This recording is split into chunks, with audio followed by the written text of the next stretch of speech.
1 Pedro então 2, versículo 9 e 10 diz assim: vós porém sois raça eleita, sacerdócio real, nação santa, povo de propriedade exclusiva de Deus, a fim de proclamardes as virtudes daquele que vos chamou das trevas para a sua maravilhosa luz. Vós, sim, que antes não erais povo, mas agora sois povo de Deus, que não tinhais alcançado misericórdia, mas agora alcançastes misericórdia. Aleluia. Feche os seus olhos comigo, curva a sua fronte. Vamos orar posicionando o nosso coração. Pai, essa é a Tua palavra, Senhor, e nessa noite nós estamos aqui para receber ela como uma semente poderosa no nosso coração, uma semente de transformação, Pai. Então nós te pedimos, Senhor, que isso não seja uma aula, uma palestra, nem mais um culto, mas seja parte da própria ministração do Teu Espírito Santo em nós nessa noite. É o que nós oramos e cremos, em nome de Jesus. Quem crê comigo aí, dá um amém bem forte. Amém. Aleluia. Essa carta de 1 Pedro foi escrita aos estrangeiros, aos peregrinos, aos da dispersão. Quando a perseguição vem sobre a igreja se espalha por todo o mundo conhecido nos primeiros séculos. E Pedro escreve, e ele diz isso na carta, como a peregrinos e a forasteiros. E ele tem uma missão na carta dele, que é lembrar a esses peregrinos, a esses forasteiros que haviam saído ali de Jerusalém, estavam no meio de um povo estranho, lembrá-los da sua identidade, de quem de fato eles eram. Porque é muito fácil esquecer quem nós somos. É muito fácil, à medida que a gente se mistura com outra cultura, à medida que a gente sai para a vida do dia a dia, esquecer a nossa raiz, a nossa natureza, a nossa identidade. Acontece pra caramba com o brasileiro. Às vezes o brasileiro vai para intercâmbio estudantil, ele passa um mês fora nos Estados Unidos, ele já volta falando português errado. Não, porque morei na América. Ficou um mês fora. Rapidinho a identidade dele já deu uma balançada. Quanto mais no mundo do espírito, peregrinos devem ter a sua identidade constantemente reforçada. Trazer à memória quem nós somos.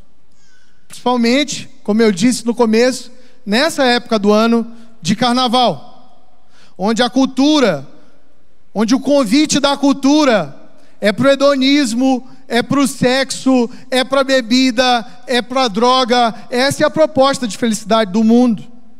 Tinha a menina que eu estava discipulando na faculdade, eu fazia letras na época, amiga querida, eu estava querendo ganhar ela para Jesus na faculdade, porque ela era de uma seita oriental muito louca.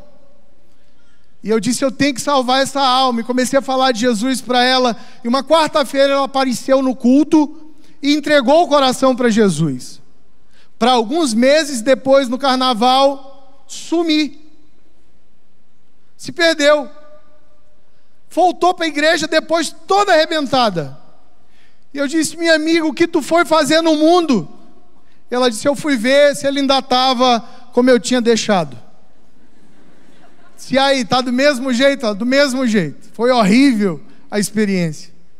Eu disse, olha, eu entendo que nesse começo tu tenha dado essa balançada, mas você precisa saber quem você é. Aquele lugar já não é mais o seu lugar. Aquela pessoa já não é mais quem você é. O mundo para trás, a cruz à nossa frente. E eu quero fazer algumas declarações sobre quem você é, sobre quem nós somos em Deus. E a primeira delas, e talvez a mais forte delas, é: nós somos filhos do Deus Altíssimo. Posso ouvir um glória a Deus bem forte aí? Essa talvez seja a identidade, a declaração mais forte, a primeira, que a gente precisa sempre trazer ao coração, que somos filhos de Deus, pois todos os que são guiados pelo Espírito de Deus, são filhos de Deus, porque não recebemos o espírito de escravidão, para viver outra vez com medo, mas o espírito de adoção, baseado no qual clamamos, Abba Pai. e o próprio Espírito testifica com o nosso espírito que nós somos filhos de Deus. Ora, se somos filhos, somos também herdeiros, herdeiros de Deus, co-herdeiros com Cristo. Se com Ele sofremos agora, com Eles também seremos glorificados. Você é filho. Agora, há um problema quando a gente fala de filho e pai. A analogia da Bíblia inteira é baseada em família, não é isso? Pai, filho, noiva, noivo. Isso é poderoso, mas às vezes há um problema. É que Deus é pai, mas não é como o seu pai. Vou repetir. Deus é pai, mas não é como o seu pai. Nós precisamos lembrar que Deus é um pai superior. E quando a Bíblia aplica analogia de família, às vezes, para quem teve um pai abusivo, para quem teve um pai que quando você ia abraçar ele, ele não te abraçava de volta, para quem teve um pai em casa, mais distante, ou mesmo não teve esse pai, quando a gente fala você é filho e Deus é teu pai, é natural que a gente traga um pouco desse relacionamento que tivemos com o nosso pai terreno para o nosso relacionamento que temos com o nosso pai do céu. Mistura às vezes. E aí quem teve um pai muito carrasco, muito duro, diz Deus é pai, então é por isso que ele me castiga. O Deus é pai, é por isso que eu sinto ele tão distante. Você está fazendo um paralelo com o relacionamento que você teve aqui na terra.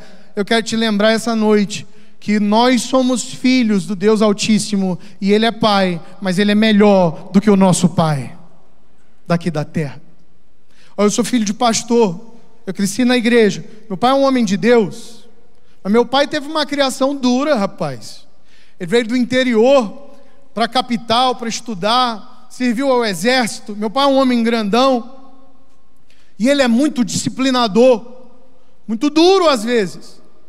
Eu trabalho com ele até hoje. Eu tenho medo dele me dar uma pisa. Você sabe o que é pisa? É o mesmo que taca. Até hoje. Eu estou na minha sala, é ao lado da dele. E a secretária bate na porta e diz: Rodrigo, teu pai está te chamando. Eu levanto com medo. Isso que foi? Onde foi que eu errei? Não é? Bem, ele criou 3 filhos muito bem criados. Eu, meu irmão, Fred Arraes e a minha irmã, todos na igreja servindo a Deus. E ele é um bom pai. Agora, qual é a minha tendência natural? Levar as características dele e colocá-las no pai do céu. Mas o pai do céu é melhor do que o pai da terra. Não importa quão bom foi seu pai ou quão ruim ele seja, você é filho de um Deus Altíssimo perfeito, que te ama, que te adotou e te convida a chamar Ele de Abba, de paizinho. Você percebe a liberdade? Liberdade de filho. Tem gente que não desenvolve liberdade de filho com Deus e trata Deus com a maior burocracia. Filho tem liberdade. Você sabe como é que eu aprendi a orar? Eu aprendi a orar assim. A gente começa a orar elogiando Deus. Grande, poderoso, bondoso, benigno, soberano, que para massagear o ego dele. Aí a gente diz assim, aí a gente começa a agradecer. Obrigado por esse dia, pelo alimento, pelo pão, pela família e tudo, que é para ele não pensar que a gente é ingrato. Senhor, e abençoa fulano, e cicrano, e a irmãzinha fulano de tal, o irmãozinho tal, que é para Deus não achar que a gente é egoísta. Aí no final a gente diz assim, Deus, se tiver tempo, aí a gente fala o que a gente queria falar desde o começo da oração. Porque Deus é pai, mas nós não desenvolvemos a liberdade de filho. Quem está entendendo diz misericórdia. Porque a gente está reproduzindo padrões da nossa casa. Então Deus é pai, mas a gente não desenvolveu a liberdade do filho. Porque filho é livre. Filho não precisa marcar audiência.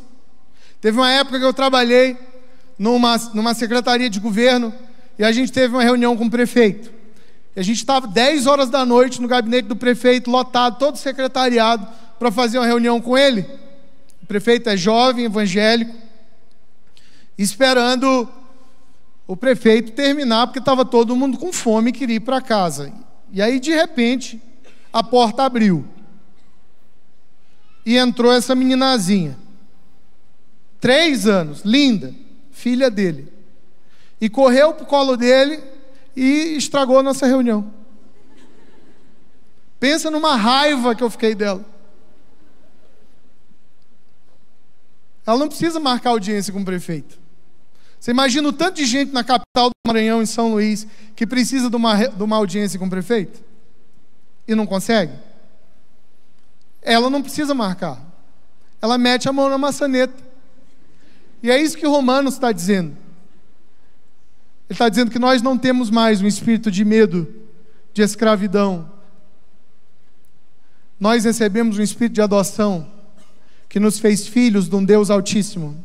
E é por isso que a gente pode, em outra passagem, a Bíblia diz, entrar com ousadia no santo lugar, adentrar a sala de gabinetes do céu, a sala do trono no céu, e dizer: Paizinho, cheguei.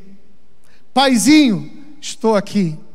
Talvez teu pai terreno tivesse brigado com você ou te mandado embora. A Bíblia diz que o nosso Deus não, Ele nos abraça. Se você quer ser abraçado por Jesus nessa noite, diz: eu estou aqui, eu quero.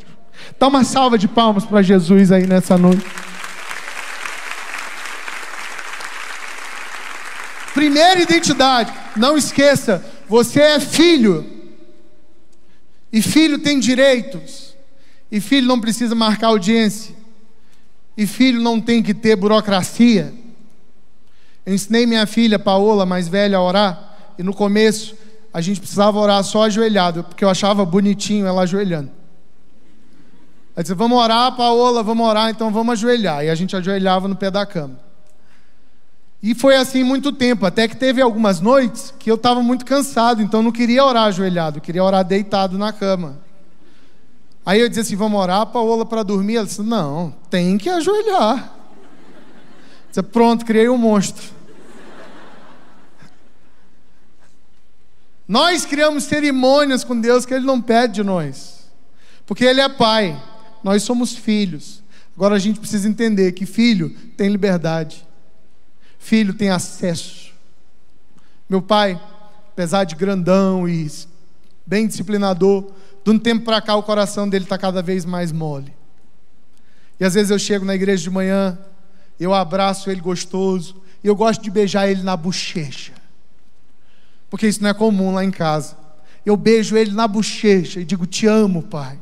E eu sinto que ele fica todo sem jeito, porque isso não foi muita criação dele. Ele me abraça também e diz: te amo, filho. Porque filho tem liberdade. Segunda identidade que eu quero lembrar você nessa noite, está lá em Hebreus capítulo 4, versículo 15. Abre na tua Bíblia para você acompanhar. Hebreus 4, verso 15. Nós vamos ler do 15 ao 16. A Bíblia diz assim: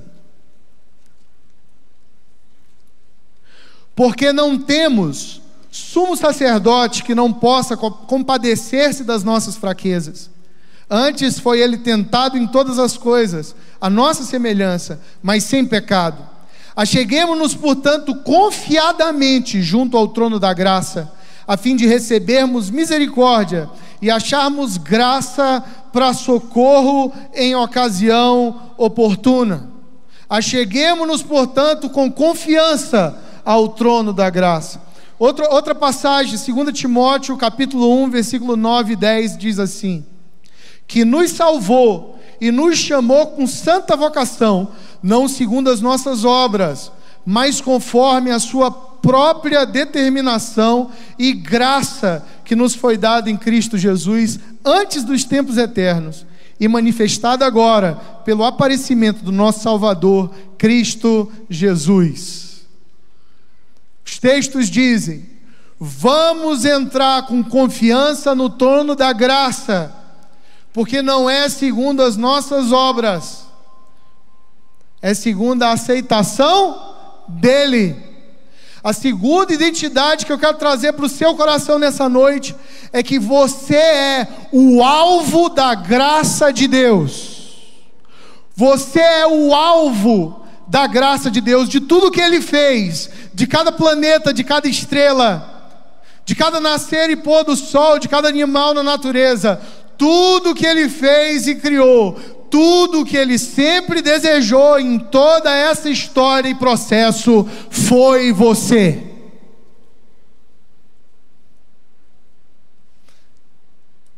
Nós estamos no centro dos interesses de Deus. Ele nos quer. Por quê? Porque Ele quer. Ou como criança diz, porque mesmo. Às vezes a gente se culpa tanto. Eu tinha uma luta muito grande dentro de mim, eu era muito tímido. Então, comecei a liderar cedo e eu tinha muito, Deus vai me usar, mas falta tanta coisa para mim. Eu preciso melhorar tanto. Eu não tenho talento como o fulano, o irmãozinho tal. Porque eu. E se a gente perguntar para Deus, por que eu? Deus vai responder, por que mesmo? Porque eu quero, porque eu te escolhi desde tempos eternos, porque eu te comprei e te desejo. Todos os nossos esforços para merecer serão em vão. A gente precisa entender que santidade é uma resposta, é a resposta natural à graça de Deus. Mas a gente não é santo para merecer o amor de Deus. Quem está entendendo diz amém. Porque Ele nos amou quando nós ainda éramos pecadores. Lembra do outro carnaval, quando você não era crente, onde você estava? Num sábado gordo desse? Pastor, não quero nem lembrar, às vezes faz bem. Porque quando você estava lá, Deus já te via hoje aqui. Porque quando você ainda estava morto no seu delito e pecado, o sacrifício de Jesus na cruz já era válido para você. Deus já te amou desde tempos imemoriais. E como é que a gente responde? Qual é a resposta apropriada para esse constrangimento? Aí é a santidade. É como a gente funciona. Santidade é a resposta natural ao fato de que nós somos o alvo da graça de Deus. A gente começa a funcionar em santidade. A gente começa a ficar fechado para o pecado. Teve certa feita lá em São Luís, o pastor Cirilo estava ministrando louvor na igreja, e eu fui deixar ele ao aeroporto, no final da mensagem, estava um trânsito horrível, e ele tranquilo do meu lado, e eu dizendo, pastor, vai perder o voo. E ele me disse uma coisa, ficou no meu coração até hoje, por isso que eu lembro e digo a vocês. Ele disse, Rodrigo, hoje eu estou fechado para o pecado. Hoje eu acordei e botei uma plaquinha na testa dizendo, não há vagas para o pecado. Hoje eu vou funcionar em santidade. Hoje eu vou estar em outra frequência. Porque na vida de quem sabe que é o alvo da graça de Deus, o pecado acontece, mas o pecado é um acidente. Nesse sentido, você é um pecador, mas não é um pecadeiro. Aí tem a diferença. Todos nós somos pecadores, carecemos da graça de Deus. Posso ouvir um amém? Sim, mas tem o pecadeiro. Para o pecadeiro, o pecado é um estilo de vida. Ele mente e depois diz, meu Deus, eu não sei nem por que eu menti. Não precisava ter mentido, mas ele mentiu porque é o estilo de vida dele. O pecadeiro, ele peca e a sua consciência já nem mais acusa, porque já está embotada, porque o pecado já é um costume na vida dele. Mas quando a gente sabe que é alvo da graça de Deus, a gente acorda, e a dificuldade vem, a luta vem, mas a gente diz assim, porque Ele me amou primeiro, porque Ele me alcançou, porque Ele me tirou os meus pés de um lamaçal de pecado e sujeira, porque Ele me chamou de filho hoje e amanhã e para o resto da minha vida, eu andarei na presença dEle. É um estilo de vida também. Assim como pecar pode se tornar um estilo de vida, andar em santidade também. Você já acordou de manhã assim, passou uma raiva grande? No trânsito? Alguém já te cortou no trânsito? Você ficou com vontade de parar aquele carro, pegar o cinto de segurança, enrolar o pescoço do motorista no cinto assim, vai com Deus. Vai. Talvez não, eu já. A gente passa umas raivas no dia, né? Só que quando a gente sabe que a gente é alvo da graça de Deus, santidade é a resposta natural, essas coisas acontecem, e a gente freia assim, pode ir, que hoje eu estou fechado para o pecado, Ele me amou primeiro, Ele me alcançou. Hoje nada vai tirar a minha paz, hoje nada vai me tirar do meu equilíbrio, hoje nada vai me tirar da presença de Deus. Eu tenho uma mensagem para você nessa noite, essa é uma escolha sua. Talvez você está aqui essa noite, seu coração está balançado. Deixa eu te falar uma coisa, hoje decida, nada vai me roubar da presença de Deus. Hoje, nem confusão, nem fofoca, nem mentira, nenhuma armadilha ou tentativa do diabo vai me tirar do centro da boa, perfeita e agradável vontade de Deus. Se você recebe, dá um glória a Deus e uma forte salva de palmas para Jesus. Nada, eu decido. Então você é filho do Deus Altíssimo e alvo da graça de Deus. Terceira declaração de identidade nessa noite: nós somos parte de uma nova aliança.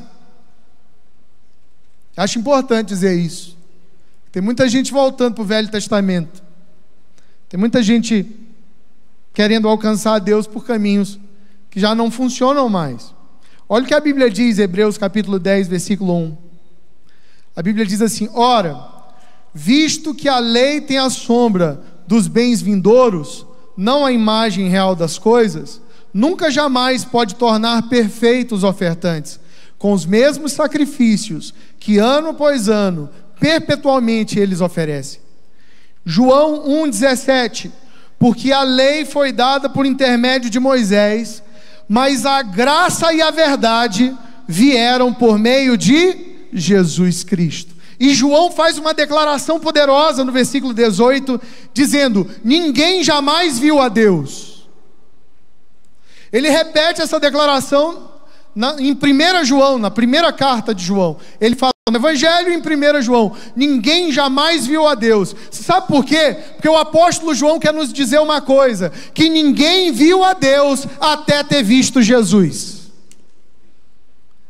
Ninguém conheceu a Deus até ter completamente, até ter visto Jesus, a imagem do Deus invisível. Jesus é o que Deus tinha para falar. Não sei aqui, lá na minha cidade, muita gente tem voltado à prática do Velho Testamento, vivendo debaixo de culpa, fazendo sacrifícios, fazendo um monte de coisa diferente. Mas Jesus é o padrão da nossa fé. Se tem alguém com quem nós devemos parecer, é com Ele. A nossa vida só é boa na medida que nós somos Jesus copy.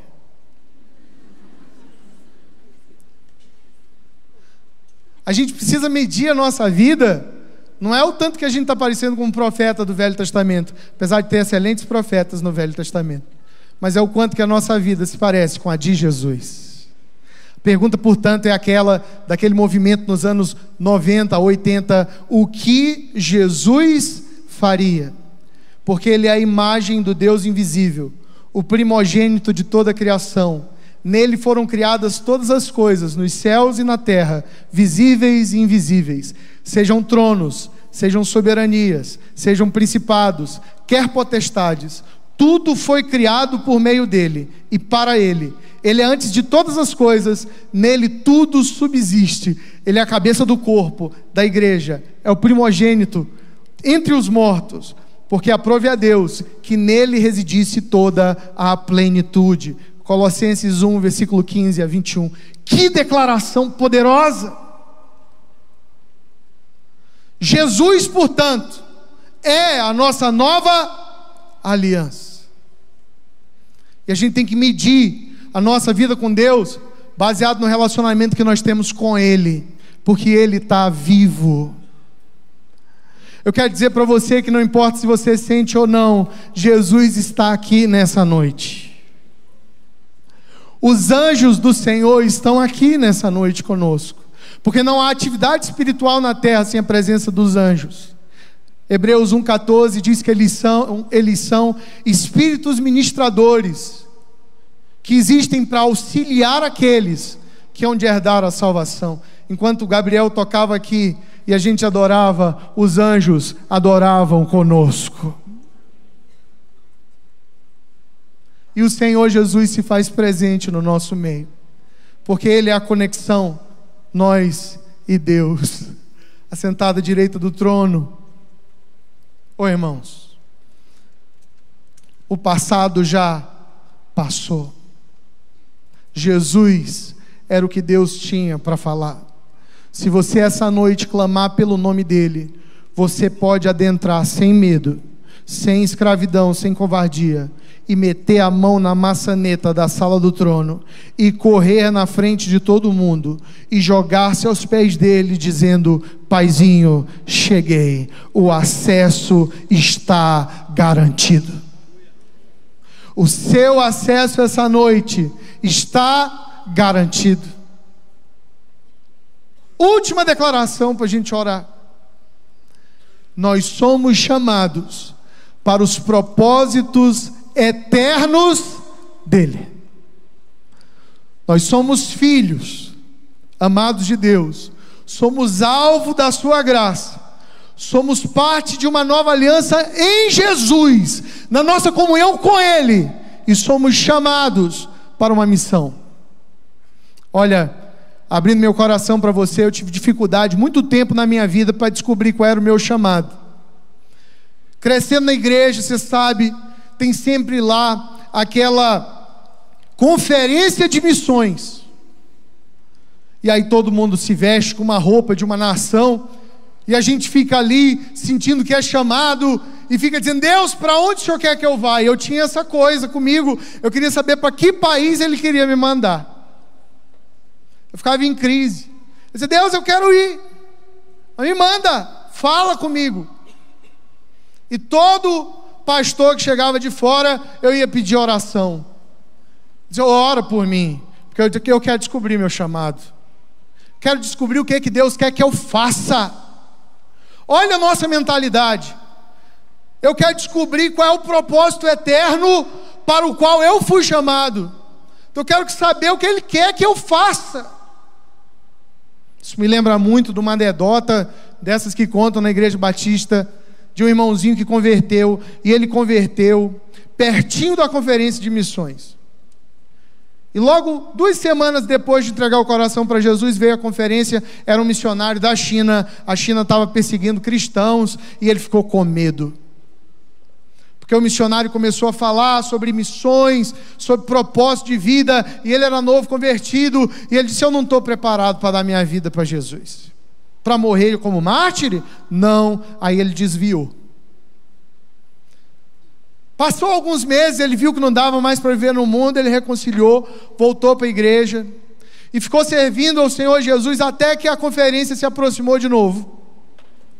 Segundo dia da conferência, quando chamaram à frente aqueles que queriam ir para as nações, para a China, ele não conseguiu ir à frente, ele foi para trás, foi embora, saiu, desviou de novo.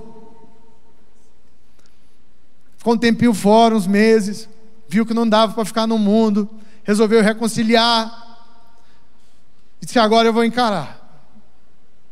Na outra conferência de missões, mesma coisa, chamaram à frente, e dessa vez ele foi. E ele foi aleluiado. Ele disse: Senhor, pode mandar para a China, agora eu vou. pode mandar para a China, que agora eu vou para a China. Nisso Deus falou ao ouvido dele, dizendo: eu nunca pedi para você ir para a China. Eu nunca quis que você fosse para a China. Eu só queria que você estivesse disposto a ir, caso eu quisesse que você fosse para a China. Eu nunca quis te mandar para lá. Eu ficava perguntando para todo mundo qual é o meu chamado. E uma vez essa pastora americana, Marty Duke, gente, estava um movezão lá na igreja, movezão. Ele disse: é hoje que Deus fala. Eu sentei do lado dela. Eu disse: Marty, ora por mim, me diz o meu chamado de vida. E ela olhou para mim com o olho cheio de ternura. Disse: Rodrigo, seu chamado é agradar ao Senhor Jesus. Disse: isso eu sei. Eu quero saber a outra parte mais importante. Eu quero saber o que é para ser pastor, missionário, o que é para fazer. O seu chamado, Rodrigo, é conquistar o coração de Jesus, é agradar o coração dele.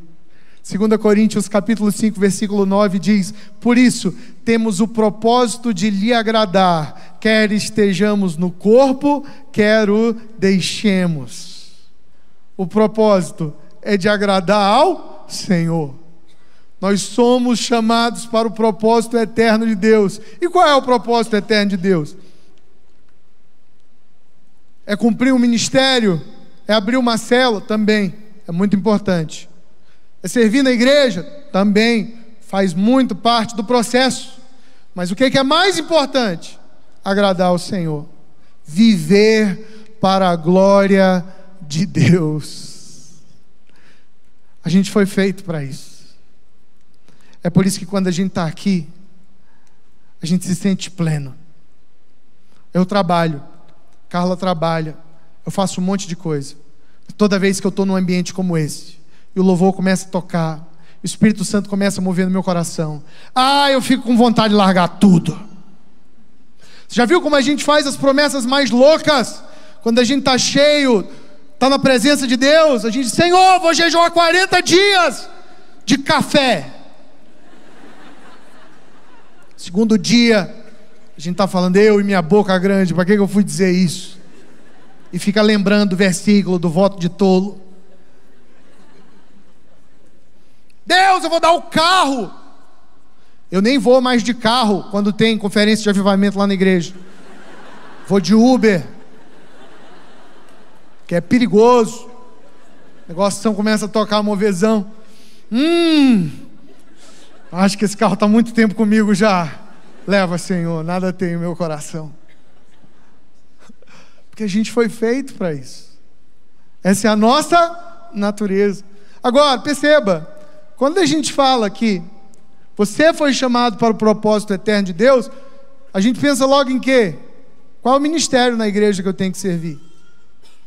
E aí muita gente começa a servir no ministério na igreja sem ter uma boa vida de adoração, de comunhão com Deus, e cansa e abandona. Você nunca viu ninguém na igreja que chegou que nem um furacão fazendo um monte de coisa, e o irmão servia, fazia um monte de coisa para agradar a Deus, e aí de repente sumiu. Cadê o irmão fulano de tal? Ele está no bloco de carnaval, cabelo pintado de louro, uma saia, dançando ao som de Pablo Vittar. Contribuição do Maranhão para o mundo. Mas por que ele saiu? Você diz assim: meu Deus, eu não entendo por que o irmão saiu, ele fazia tanta coisa. É porque ele fazia muita coisa, mas não fazia o mais importante. Quem está entendendo diz misericórdia. Verdade. Porque nós somos chamados para os propósitos eternos de Deus. Mas o maior propósito é estar com Ele. O propósito eterno de Deus é nos levar a estar com Ele aqui, Porque no momento que os nossos olhos fecharem aqui, porque a gente morreu, nós vamos abrir os olhos com Ele e olhá-lo lá no céu, e não vai parar, será contínuo, será crescente e não vai parar. A única coisa que a gente faz na terra que fará no céu é adorar o Senhor, é adorar a Deus. Por isso que é bom demais. É por isso que a Bíblia compara adorar a Deus a beber vinho. E diz assim: olha, embriagai-vos com o Espírito, e não com vinho, porque no vinho há pecado e dissolução. Mas no Espírito não. No Espírito você pode ficar cheio, embriagado, você não vai pecar. Porque você foi feito para isso. Esse é o seu lugar.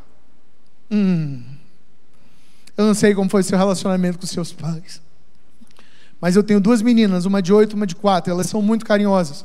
Olha, é bom ser pai de menina. A casa é toda cor-de-rosa, é Barbie para todo lado. Outra coisa, elas viram seu dono.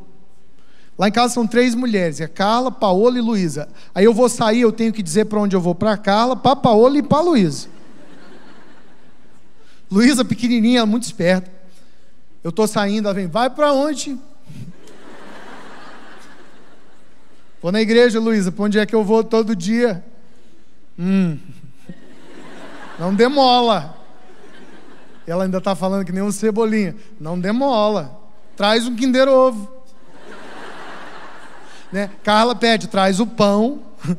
Paola pede uma coisa mais cara, e ela ainda está no nível do Kinder Ovo. Mas é gostoso demais. Quando elas vêm e me abraçam, sabe por quê? Aqueles é o lugar delas. Eu gosto de dizer assim: olha, Paola, você é a minha filha favorita. Mas, Luísa, você é a minha filha predileta. Paola, o amor é o mesmo. Quem é o amor da vida do pai? Aí alguém vai gritar: sou eu. Eu também. E Deus é tão sábio que quando Ele quis explicar para mim e para você o que Ele esperava de nós, Ele comparou o nosso relacionamento com Ele, o relacionamento de pai e filho. O problema é que o pecado entrou na criação e deturpou as famílias, estragou muitos relacionamentos e deixou feridas muito profundas.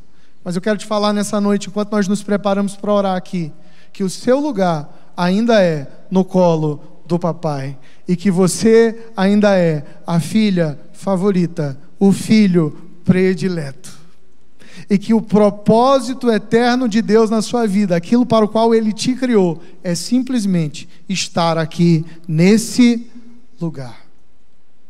Não lá no bloco do carnaval, mas aqui nesse lugar. Os filhos perdidos estão aí por fora. Você sabe tanto de gente que vai terminar esse carnaval decepcionado? Aqui em Curitiba diz que não tem carnaval, né? É bem tranquilo Curitiba, né? No carnaval e tal, não tem festa. São Luís tem. São Luís tem. E uma vez a gente fez um evangelismo ao lado do bloco da bicicletinha, lá em São Luís, na praça chamada Nauro Machado. Aí foi uma loucura, porque terminou o culto de jovens, e a gente tem o costume de fazer as coisas lá na igreja sem programar bem. É um defeito. A gente faz às vezes sem programar como deveria, não é? Mas é importante fazer, irmão. Terminou o culto, a gente diz assim: ó, galera, é o seguinte, vamos para a praça, só maiores de 18 anos, e vamos fazer um evangelismo lá. Como vai ser? Tal, não sei, tem folheto? Não tem, vamos lá. E como é que é para ir? Põe camisa branca para a gente saber que tu não está no bloco. Beleza. Aí não tinha som, não tinha nada. Aí nós fomos. Cara, apareceu quase 800 jovens. Sério, a igreja é grande, o pessoal é louco. A gente foi para a praça e eu não sabia o que fazer, porque não tinha som. E o bloco tocando, né? O bloco estava parado assim na frente da igreja da Sé, da matriz da cidade. E a gente ficou na praça do ladinho. E eu estacionei o carro do lado errado. Eu, pastor André Neves, grande companheiro de ministério. E a gente passou pelo meio do bloco para chegar na praça. O pessoal jogou cerveja na gente, maisena na gente. Foi horrível. E eu cheguei lá na praça e a turma já estava lá, o pessoal que chegou pelo outro lado. E eu subi num banquinho e disse: gente, Deus nos trouxe aqui por um motivo, para buscar os filhos dele, que estão no bloco da bicicletinha, quando deveriam estar na presença dele. Como a gente vai fazer isso? Eu não sei. Mas nós vamos orar, e a gente vai falar de Jesus aqui na praça. E São Luís é uma cidade tombada pela Unesco, é patrimônio histórico da humanidade, tem o maior conjunto de casario português do Brasil, e essa área toda é muito bonita. E a praça é estratégica, ela virou uma ratoeira, porque para você subir do Reviver, o centro histórico, para o bloco, tinha que passar no meio da praça. E o pessoal vinha passando e tinha um monte de gente de branco sem saber o que fazer. A gente começou a abordar uma pessoa, outra pessoa, para falar de Jesus.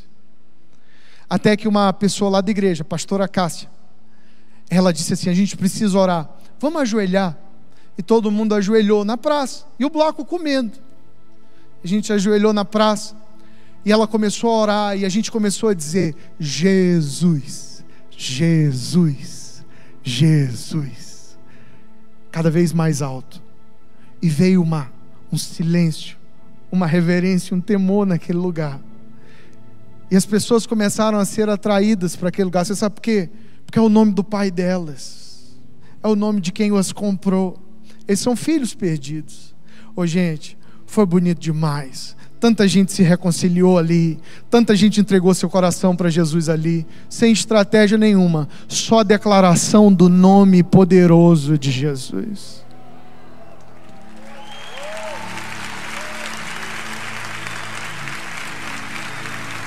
Você sabe por quê? Porque nós somos filhos, e o acesso está garantido. Qual é o nosso trabalho? É avisar lá fora que o acesso está garantido.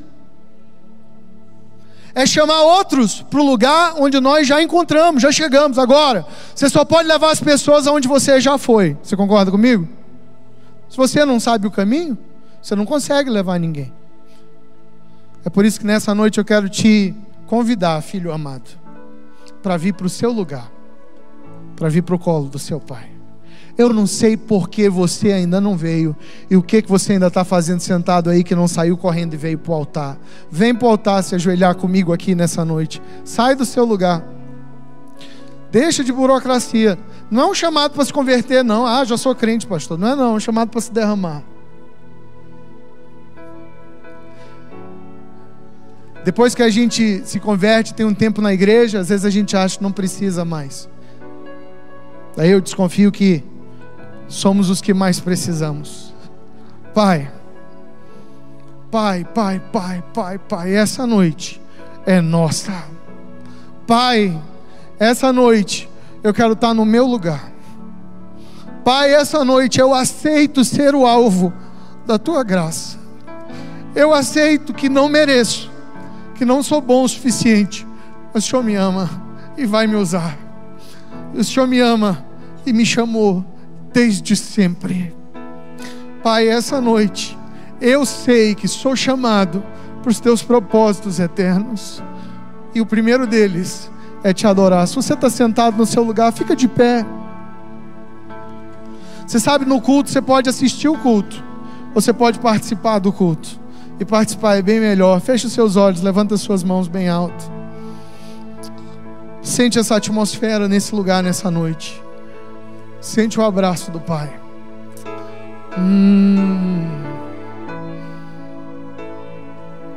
Senhor Jesus, eu quero dar tempo, Pai, ao Teu Espírito para mover nessa hora. Tempo aos anjos, Senhor, para vir adorar conosco e se mover nesse lugar. Anjos do Senhor, nós os convidamos nesse lugar. Espírito Santo de Deus, ser livre para tocar quem o Senhor quiser tocar, como o Senhor quiser tocar, quando o Senhor quiser tocar, Pai. Mas vem nos tocar nessa noite. Vem nos tocar nessa noite. Vem nos tocar nessa noite. Vamos adorar o Senhor.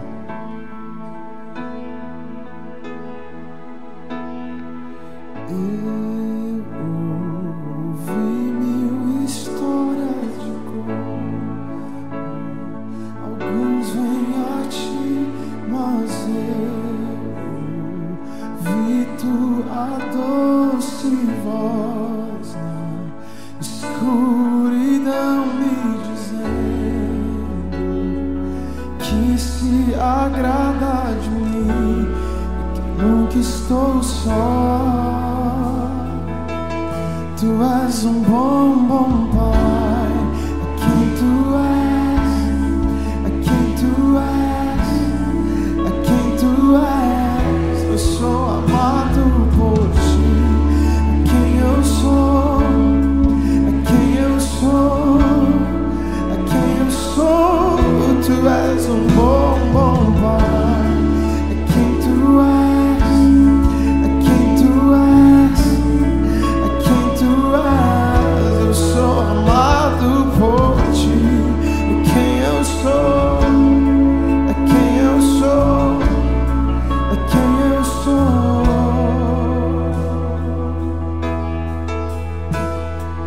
Eu sei que muitos procuram respostas em tanto lugar, mas eu sei que nós procuramos respostas.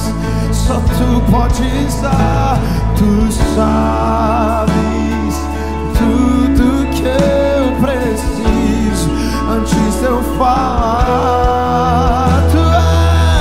Tu és um bom, bom Pai, quem tu és, é quem tu és, é quem tu és. Eu sou amado por ti, é quem eu sou, é quem eu sou, é quem eu sou.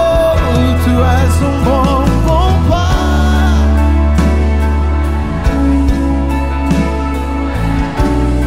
é quem tu és. Eu sou amado por ti, é quem eu sou, é quem eu sou. És perfeito, Deus, és perfeito em tudo que faz. És perfeito em tudo que faz. É perfeito pra nós, Ele é perfeito, é perfeito em tudo que faz. Aleluia, Ele és perfeito em tudo que faz pra nós. Amor que é tão real que eu não posso expressar, paz tão inexplicável que eu não posso falar. Me chama em amor, amor, me chamas pra ir mais fundo em amor, amor. Tu és um bom, bom Pai, tu és um bom, bom Pai, é quem tu és, é quem tu és. Eu sou amado por ti, é quem eu sou. Aleluia, Ele é. Tu és um bom, bom Pai, é quem tu és, é quem tu és, é quem tu és. Eu sou amado por ti, é quem eu sou, é quem eu sou, é quem eu sou. Tu és um bom, bom Pai, é quem tu és.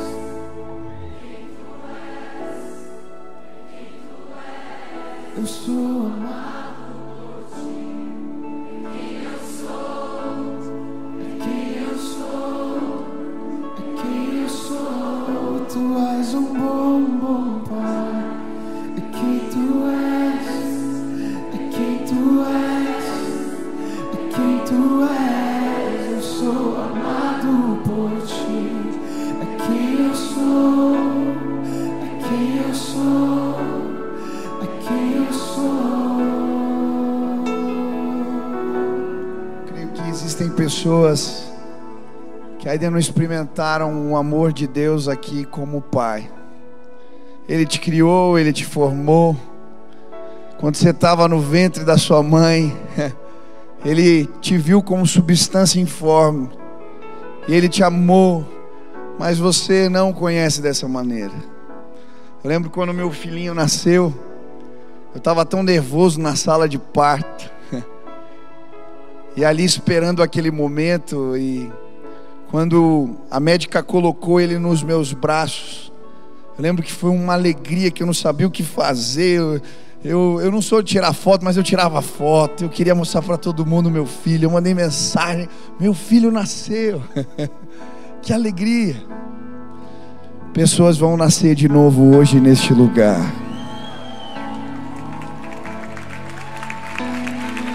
E sabe, Deus está muito alegre. Muito alegre. E sabe, eu creio que para o teu novo nascimento, a Bíblia diz que quando a gente entrega a vida para Jesus, a gente nasce de novo. Ele trouxe presentes. Como é gostoso, né? Eu quando viajo sempre trago presente para o meu filho, para minha filha. Eu fico longe, eu quero trazer. Agora eu vou viajar 15 dias, vou ter que trazer alguma coisa. E Deus, Ele é assim, Ele não se apresenta a nós de mãos vazias. Eu quero te falar de alguns presentes que Deus tem para você hoje. Primeiro, se você se tornar filho de Deus, a Bíblia diz que todos quantos confessarem ao Senhor Jesus com a sua boca, deu-lhes o poder de se tornarem filhos de Deus. Se você fizer essa confissão hoje, primeiro presente você vai ganhar a direção de Deus para a tua vida. Talvez você esteja perdido sem saber quais são os propósitos que Deus tem para você, para onde ir, o que fazer, como fazer. A Bíblia diz que aqueles que são filhos de Deus, o Espírito Santo os guia. E sabe, Deus vai pegar o volante da tua vida e vai mostrar caminhos para você que você não imagina e desconhece. E hoje eu queria, em nome de Jesus, te dizer que Ele fala sobre tudo. Fala sobre tudo, sobre o trabalho, sobre o relacionamento, sobre as questões de casa. Ele dá direção. Se você entregar a tua vida para Jesus, você vai receber direção de Deus. Segundo presente que Ele trouxe para você, para esse dia especial, se você entregar a sua vida a Jesus, Ele vai te livrar da escravidão do pecado. A Bíblia diz que todos pecaram e estão afastados da glória de Deus. A Bíblia diz que não há um justo sequer na face da terra. A gente não quer mentir, mais mente. A gente não quer brigar, mais briga. A gente não quer fazer tantas coisas que a gente faz, porque nós somos pecadores, todos nós. Mas o sangue de Jesus nos purifica de todo o pecado. E Ele coloca o Espírito dEle em nós, que nos torna capazes de vencer o pecado. Eu quero dizer para você hoje, Jesus veio te dar um presente. Você vai ser liberto do poder do pecado. Terceiro presente, você não precisa ter medo da morte. A Bíblia diz que Ele tem preparado morada para aqueles que o amam. Eu quero dizer para você, Ele quer ter comunhão contigo por toda a eternidade. Ele é teu Pai. Se você entregar a vida para Jesus hoje, você não precisa ter medo da morte. Se você entregar a vida para Jesus hoje, você não precisa ter medo do inimigo ou de qualquer outro mal, porque a Bíblia diz que Ele nos protege. Aqueles que são filhos de Deus, o maligno não lhes toca. Hoje eu vim te dizer, Deus quer te dar presentes. Presente de pai é algo tão especial. Alguns anos atrás eu fui para uma tribo lá em Moçambique, no interior de Dondo, e cheguei lá e tinha um momento no culto onde eles deram presentes para nós. Eu fui à frente e recebi ali um presente de um amigo de oração, e fiquei tão tocado porque aquela gente era tão simples e eu estava sendo presenteado. E eu olhei, eu tinha um relógio que o meu pai tinha me dado.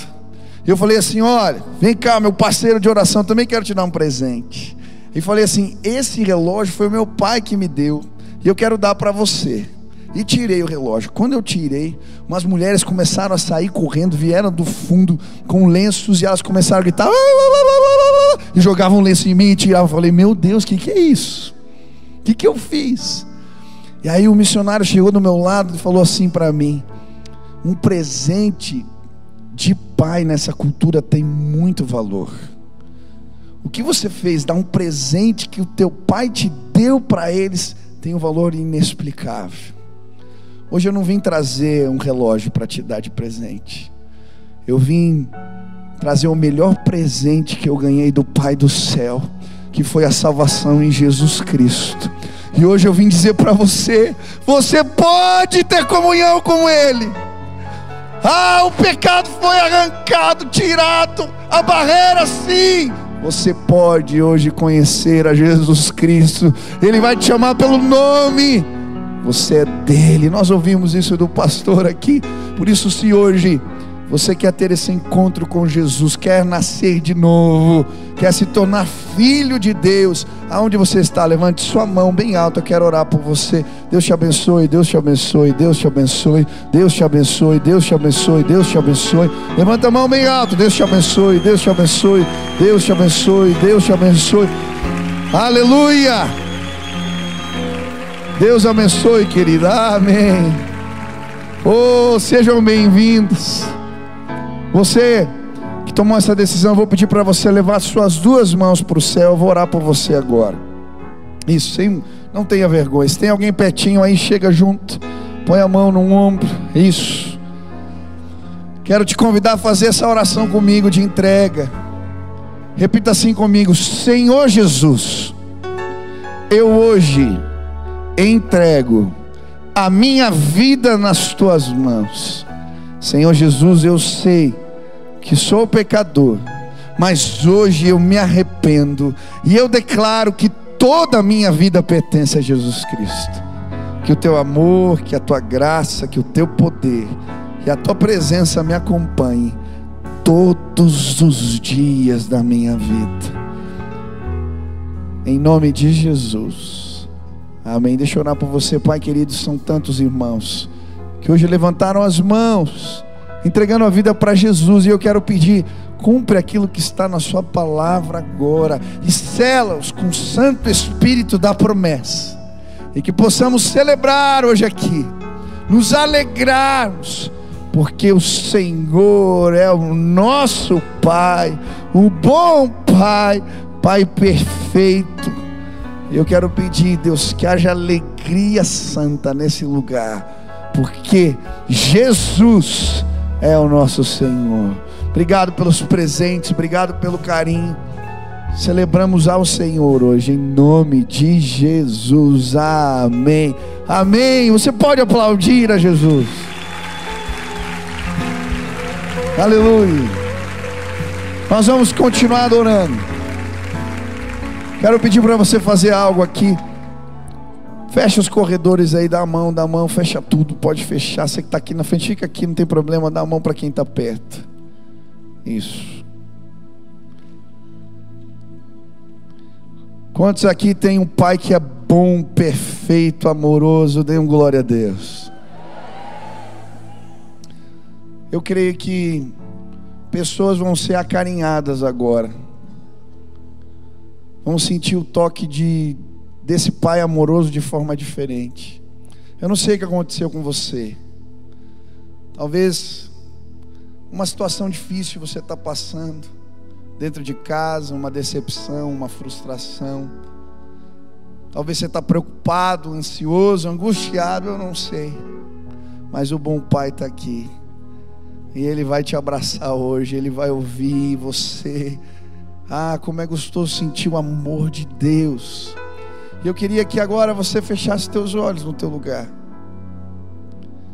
e que você contasse para Deus o que você está sentindo. Pode falar: meu coração está ansioso, eu estou preocupado com isso. Fala com teu pai agora. Diz o que está lá no fundo da alma. Coloca na presença do Senhor.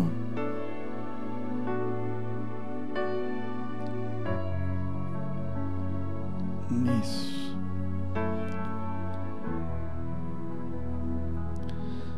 Nós vamos cantar mais uma canção. O Gabriel vai nos dirigir. E eu creio que Jesus vai manifestar o amor dele de diferentes formas nesse lugar. Talvez Deus vai usar o irmão que está perto, do lado, que vai deixar uma palavra, que vai dar um abraço. Talvez você vai ouvir o Espírito sussurrando no seu ouvido. Talvez você vai sentir um bálsamo do Espírito. Eu não sei, Deus age de diferentes formas. Mas eu queria te convidar a cantar essa canção para o seu Pai, a derramar teu coração, a adorá-lo, e a sentir o toque abençoador, curador do nosso Deus, o nosso bom e perfeito Pai.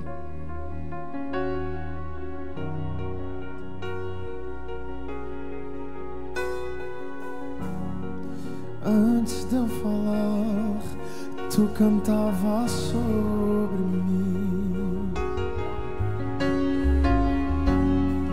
Tu tens sido tão, tão bom pra mim.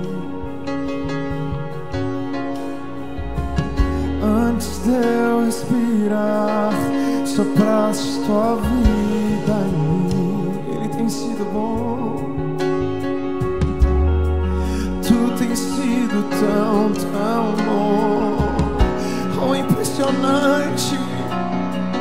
Oh, impressionante, infinito, ousado amor de Deus. Oh, que deixa as 99. Não posso comprá-lo, nem merecê-lo, mesmo assim se entregou. Infinito, ousado amor de Deus.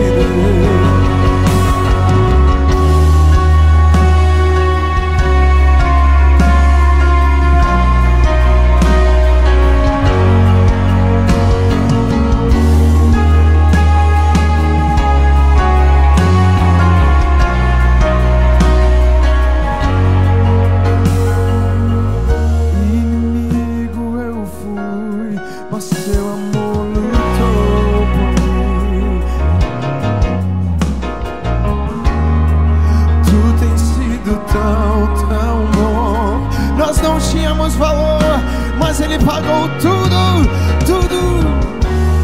Não tinha valor, mas tudo pagou por mim.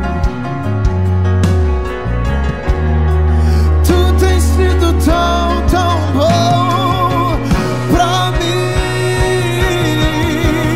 Oh, impressionante, infinito, ousado amor.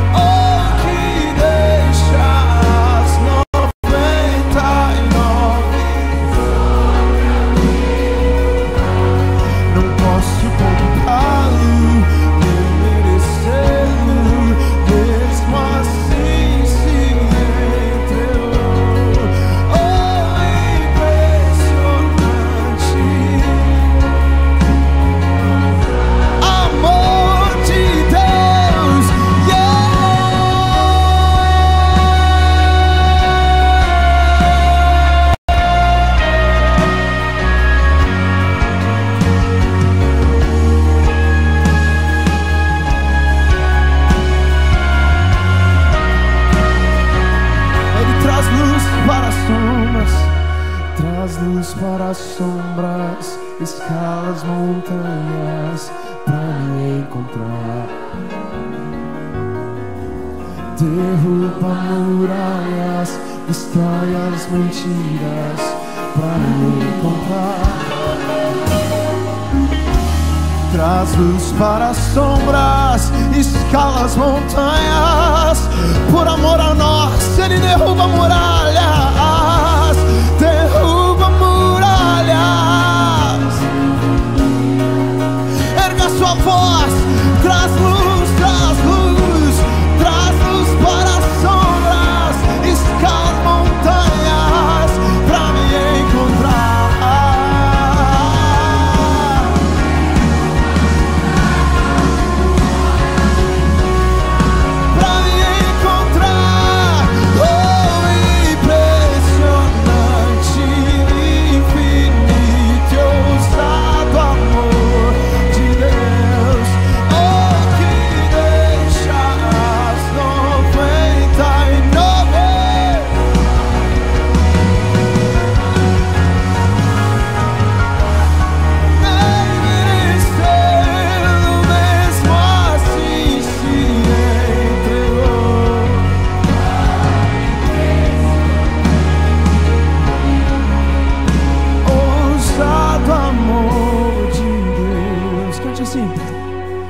Deus é tão bom, Deus é tão bom, o tempo todo Ele é. Deus é tão bom, é tão bom pra mim. Ele é bom, Ele é. Deus é tão bom, Deus é tão bom, Deus é tão bom. Reconhecemos Sua bondade o tempo todo. Deus maravilhoso, Ele é bom.